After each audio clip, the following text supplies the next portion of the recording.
আসসালামু আলাইকুম ভিউয়ার্স, জানিয়ে দিব সর্বশেষ সংবাদগুলো।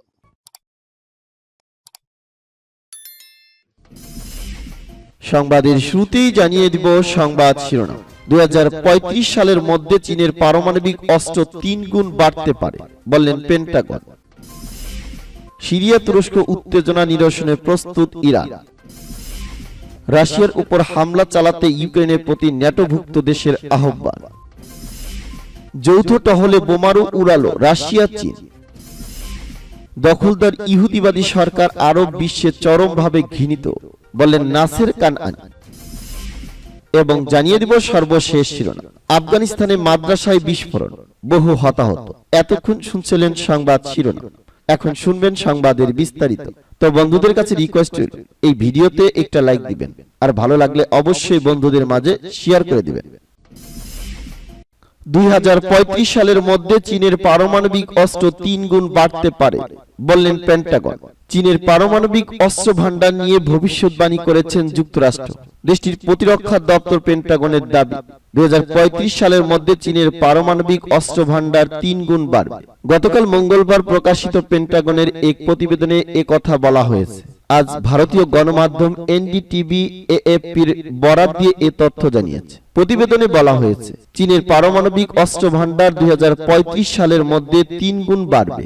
এ সময় চীনের পারমাণবিক ওয়ারহেড 3 গুণের বেশি বৃদ্ধি পেয়ে 1,500 পৌঁছাবে।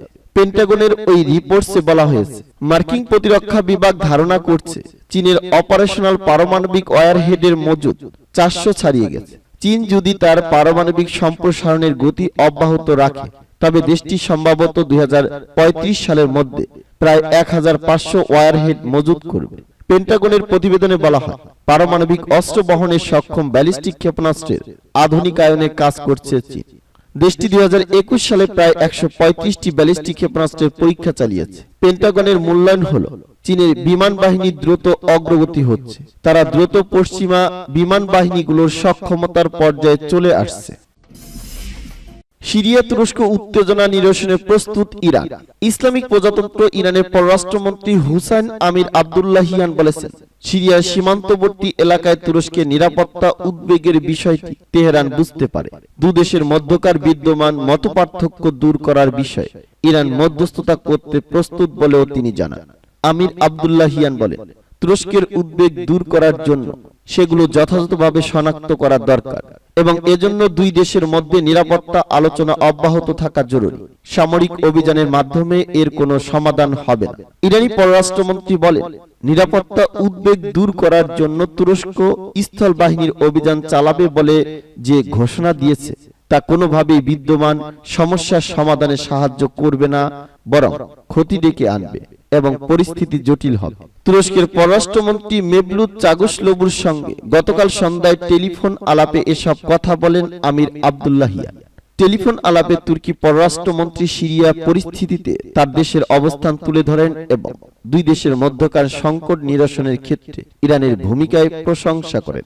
তিনি বলেন, দুই দেশের মধ্যে অবশ্যই পরামর্শ অব্যাহত থাকতে হবে।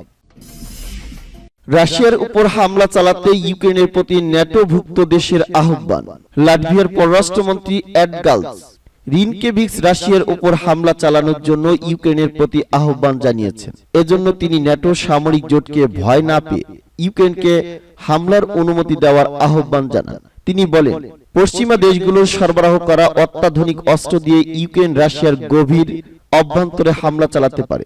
মার্কিন গণমাধ্যম ব্লুমবার্গকে দেওয়া এক সাক্ষাৎকারে লাটভিয়ার পররাষ্ট্রমন্ত্রী এসব কথা বলেন।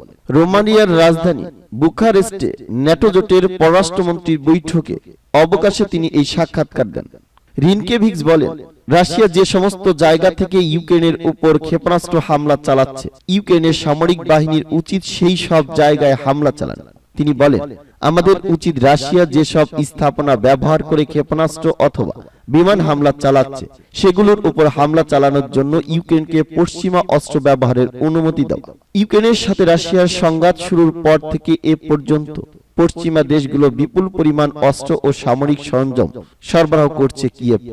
এর বিরুদ্ধে রাশিয়া বারবার হুঁশিয়ারি উচ্চারণ করে বলছে, এসব অস্ত্র সংঘাত নিরসনে কোনো ভূমিকা রাখবে না, বরং তা দীর্ঘায়িত করবে। এছাড়া মার্কিন নেতৃত্বাধীন ন্যাটো জোট ও রাশিয়ার মধ্যে সরাসরি যুদ্ধ শুরু হয়ে যেতে পারে। লাটভিয়ার পররাষ্ট্রমন্ত্রী রাশিয়ার এই হুঁশিয়ারিকে নাকচ করে তিনি বলেন, সংঘাত ছড়িয়ে পড়ার ভয় পাওয়া ন্যাটো জোটের উচিত হবে না। বাল্টিক প্রজাতন্ত্রগুলোর মধ্যে লাটভিয়া হচ্ছে রাশিয়ার বিরুদ্ধে চলমান যুদ্ধে ইউক্রেনের জোরালো সমর্থক। তাদের এই সমর্থন প্রকাশের জন্য লাটভিয়ার উচ্চ পর্যায়ের সরকারি কর্মকর্তারা দফায় দফায় ইউক্রেন সফর করেছেন। যৌথ টহলে বোমারু উড়ালো রাশিয়া চীন। জাপান সাগর ও পূর্ব চীন সাগরে যৌথ টহল দিয়েছে রাশিয়া ও চীন। এই টহলে টোপলে 95 নামের দূরপাল্লার বোমারু অংশগ্রহণ করে। বুধবার রুশ প্রতিরক্ষা মন্ত্রণালয় এ তথ্য জানিয়েছে। ব্রিটিশ বার্তা সংস্থা রয়টার্সের এক প্রতিবেদনে বিষয়টি জানা গেছে। দক্ষিণ কোরিয়ার সেনাবাহিনী জানিয়েছে, চীনের 2টি ও রাশিয়ার 6টি যুদ্ধ বিমান তাদের আকাশ প্রতিরক্ষা সীমানায় প্রবেশ করার পর দেশটিও যুদ্ধ বিমান উড্ডয়ন করছে।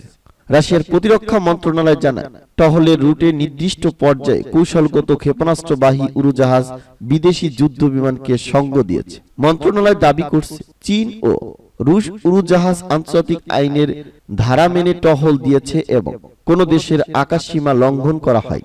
রুশ মন্ত্রণালয় আরো জানিয়েছে, এই প্রথম রাশিয়া ও চীনের সামরিক উড়োজাহাজ যৌথ টহলের অংশ হিসেবে একে অপরের বিমান ঘাঁটিতে অবতরণ করছে। টুপুলের টিউ-95 বোমারুকে ন্যাটো রিয়ার নামে আখ্যায়িত করে।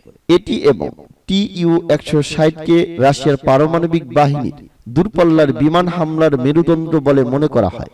শীতল যুদ্ধের সময় যুক্তরাষ্ট্রে পারমাণবিক বোমা নিক্ষেপের জন্য এটি নকশা করা হয়েছিল। দখলদার ইহুদিবাদী সরকার আরব বিশ্বে চরমভাবে ঘৃণিত, বললেন নাসের কানআনি। ইরানের পররাষ্ট্র মন্ত্রণালয়ের মুখপাত্র বলেছেন, কাতার বিশ্বকাপ ফুটবল 2022 ইহুদিবাদী ইসরায়েলের প্রতি বিশ্ব জনমতের ঘৃণা আর ফিলিস্তিনিদের প্রতি সহিংস প্রকাশের মেলায় পরিণত হয়েছে। নাসের কানআনি এক টুইটার বার্তায় আরো লিখেছেন, কোন কোন আরব দেশের সঙ্গে সম্পর্ক স্বাভাবিক করার যে চুক্তি করা হয়েছে তা কোনো কাজে আসেনি। ওইসব চুক্তি ইহুদিবাদীদের উপর থেকে আরব জাতির ঘৃণা দূর করতে পারেন। ইরানের এই কূটনৈতিক আরো বলেন, ইহুদিবাদী ইসরায়েল বিভিন্ন জাতির কাছে চরম ঘৃণা ও বিদ্বেষের পাত্র। বিভিন্ন আরব দেশের ফুটবল দর্শক কাতারে ইহুদিবাদী ইসরায়েলি গণমাধ্যমের সাংবাদিকদের সাথে কথা বলতে রাজি হয়। খেলার অবকাশে তারা বরং ফিলিস্তিনিদের প্রতি সমর্থন ঘোষণা করেছে। ইসরায়েলি সাংবাদিকরা তাদের মুখোমুখি হলে তারা বলছে, ইসরায়েল নামে কোনো দেশের অস্তিত্ব নেই। তারা যে দেশের ভূখণ্ড দখল করেছে সে দেশের নাম ফিলিস্তিন।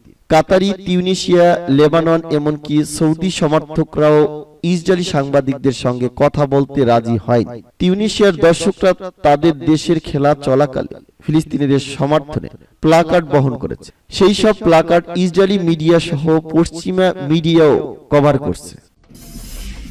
আফগানিস্তানে মাদ্রাসায় বিস্ফোরণ, বহু হতাহত। আফগানিস্তানের উত্তরাঞ্চলে সামানগান প্রদেশে একটি মাদ্রাসায় বিস্ফোরণের ঘটনা ঘটেছে। এতে অন্তত 16 জন নিহত হয়েছে, অন্তত 24 জন আহত হয়েছে। হতাহতের সংখ্যা আরো বাড়তে পারে।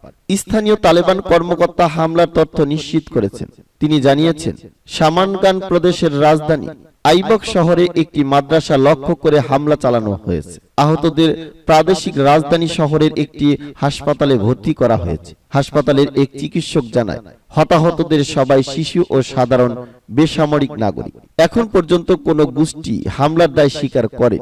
আফগান স্বরাষ্ট্র মন্ত্রণালয়ের মুখপাত্র আব্দুল নাফি তাকুর বলেন, পুলিশ ও নিরাপত্তা বাহিনী হামলার ঘটনা তদন্ত করছে। অপরাধীদের চিহ্নিত করে কঠোর শাস্তি নিশ্চিত করা হবে।